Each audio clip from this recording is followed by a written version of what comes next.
Welcome sa DRS 2.0. Fresh at nagbabagang happenings ba ang hanap mo? Mga padabarkads man yan o mga trending topics? Pwes, sagutin natin yan. Kaya naman isubscribe nyo na ang ating channel para sa mga nagbabagang balita everyday. So ayun, welcome back again sa ating YouTube channel mga Cadaver Cats, and for today's video nga pag-uusapan natin ay isang makabuluhang topic na naman tungkol po dito sa Eat Bulaga, kasama syempre ang ating mga Dabar Cats. So kanina po ang Eat Bulaga mga Cadaver Cats ay nasa Laguna State Polytechnic University sa San Pablo, Laguna. So grabe, talagang tumindig po yung balahibo ko mga Cadaver Cats habang nanonood po ng Eat Bulaga. Dahil sa loob po ng 46 years mga Kadabarkads, ngayon lamang po ito nangyari. Yung pagsugod po mismo ng Eat Bulaga at ng mga Dabarkads sa mismong campus ng mga student. Para naman na doon po mamigay ng tulong, ng papremyo, ng tuwa at saya, no? Hindi yung nasa studio lamang sila na kung saan limitado po yung mga taong makakapasok doon. Pero this time, napakalaking studio at place po ang nilagakan ng Eat Bulaga, at alam niyo po mga Kadabarkads, punong-puno po yun, yung location na yun. Hindi po talaga mga Kadabarkads mahulugan ng karayom yung mga tao, yung mga estudyante na umattend at nakiisa po dito po sa Sugod Campus mga kapatid. Grabe, pati yung labas po ng location nila, which is yung kinatatayuan po ng show. Grabe, punong-puno din po mga Kadabarkads. Ayan po, ipapakita ko sa inyo mga Kadabarkads, etong mga tao po na nakiisa or mga student na nakiisa po dito sa Sugod Campus mga kapatid. Grabe mga Kadabarkads, habang nanonood po ako ng Eat Bulaga dito po sa online, sa YouTube channel. Grabe, ang bilis po ng pag-up ng mga comment ng mga netizen, kasi hindi po sila makapaniwala na ganito yung magiging pagtanggap sa mga Dabarkads natin. Sobrang init mga Kadabarkads. Kaya shoutout po sa mga taga Laguna State Polytechnic University sa San Pablo, Laguna. Sobrang nakaka-overwhelm talaga mga Kadabarkads ang nangyari kanina.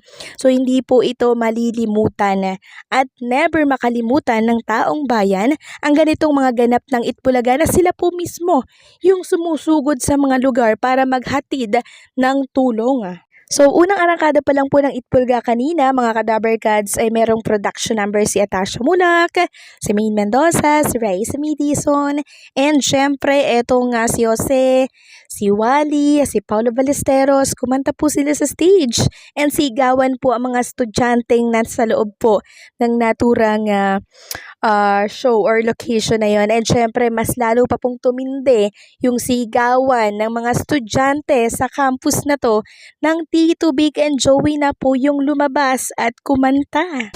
At eto pa yung nakakatawang ganap dyan mga Kadabarkads. Si Raisa Midison po kasi parang may pinapahanap na lalaki na nakasama po nila kahapon sa ocular visit nila Miles and Kuya Ryan Agoncillo. Tapos, parang hinahanapan po nila si Raisa Midison ng makaka-love team, ng alam nyo yun, magiging jowa.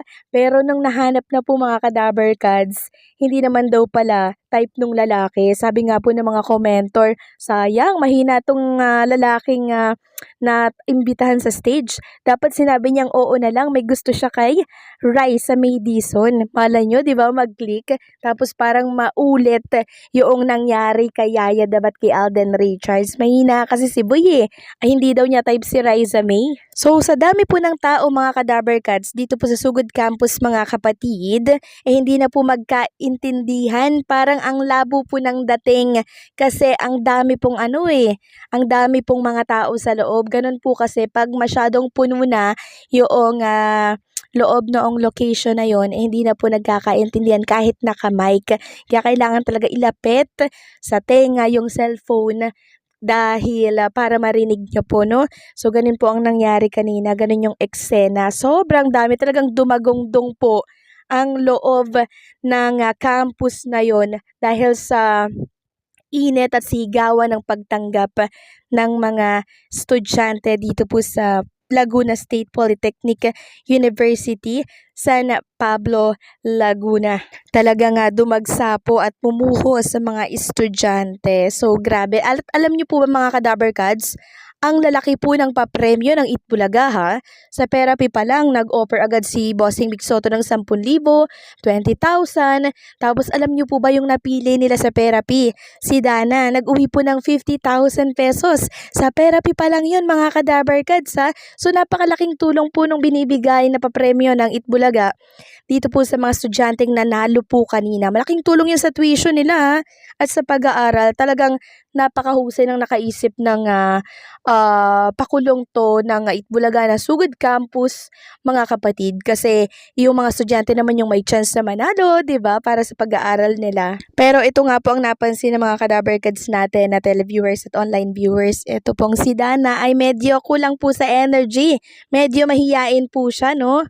Pero ganun pa man mga ka-Dabbercads, yung mga tao po sa loob ng show na yon ang nagdala. Talagang bawat tama po ni Dana ay sigawan sila. Nakakatuwa, nakaka-goosebump po yun nangyari. Talagang tumatayo po yung balahibo ko mga ka-Dabbercads Habang nanonood po ako ng Itbulaga kanina, sabi ko sa isip ko, grabe ang Itbulaga. Kaya mahal na mahal sila ng tao dahil hindi po sila nauubusan ng pakulo. So, yung buong show po ng Itbulaga mga ka-Dabbercads ay dinala po nila dito sa San Pablo, Laguna para po makapaglaro lahat ng estudyante, no? Hindi naman lahat, makapaglaro or mabigyan po ng chance sa yung iba na malaro po yung lahat ng games sa naturang programa po ng Itbulaga. So, grabing saya po sa Itbulaga. Tapos, dumagdag pa po ang Horizon, New ID, tapos itong GAT na talaga naman pong nare-request ng marami. So, for sure mga ka-Dabbercads, nag-enjoy din kayo kanina, no? Kasi ako din po talagang napakasaya ko habang nanonood ng Itbulaga. Hindi ko akalain na ganito po kainit yung mangyayaring pagtanggap sa mga Dabbercads natin. Talagang bumuhos yung mga estudyante sa campus. Punong-puno po mga ka-Dabbercads, parang mga langgam sila doon.